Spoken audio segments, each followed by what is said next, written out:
Hi అండి అందరికీ. నిన్న నేను పడుకొని ఉంటే 5కి అత్త కాల్ చేసి తొందరగా కిందకి రా అందరిని చూద్దాం అని.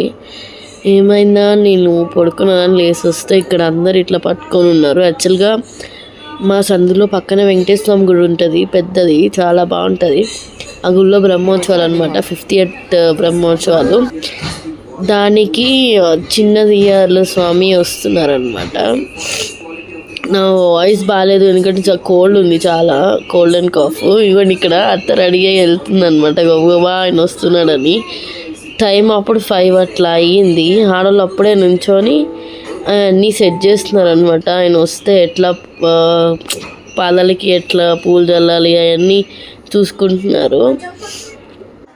మామూలు సెట్టింగ్ చేయలేదన్నమాట, ఆయన వస్తున్నారని చెప్పి. 5 నాకు కాల్ చేసేపాటికి అత్త 5 అయింది. వాళ్ళు 4 నుంచే అట్లా చేస్తున్నారంట. తీరా కట్ చేసి చూస్తే 5 కాదు, 6 కాదు, 7 కాదు, ఆయన 8కి వచ్చారు. నేనైతే పైన నుంచి చూస్తానే నుంచోనున్నా. వస్తున్నారు సైనిక్పురిలో ఉన్నారు, 10 మినిట్స్లో వస్తున్నారు, 15 మినిట్స్లో వస్తున్నారు అన్నారు. కానీ అట్లా నుంచొని చీకటి పడిపోయి నైట్ 8కి వచ్చారనమాట. చూస్తుండండి, ఇదిగోండి ఇట్లా పద్దాగా పెద్ద మనుషులందరూ బయటకు వస్తున్నారు.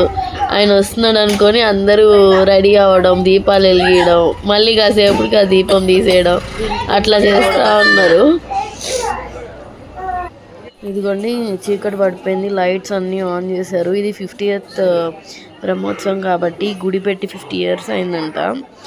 చాలా అంటే చాలా బాగా చేశారనమాట. రోడ్ మీద నుంచి లైటింగ్స్ అవన్నీ బాగా పెట్టారు ఈసారి. ప్రతిసారి కూడా లైటింగ్స్ పెడతారు కానీ ఓన్లీ మా సందు వరకు పెడతారు.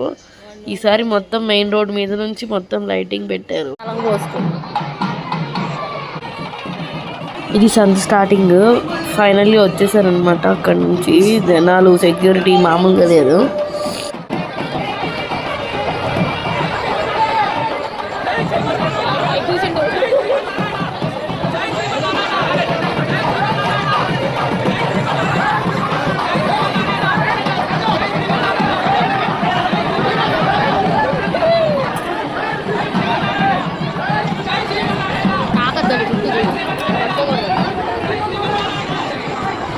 ఆయన అసలు ఎవరు టచ్ చేయకూడదంట, అందుకని చుట్టూ అందరు అట్లా ఉన్నారు. అసలు దగ్గరకు కూడా రానివ్వకుండా పూలు కూడా జస్ట్ ఆ పాదాల వరకు వేయాలని చెప్పారు అందరికీ.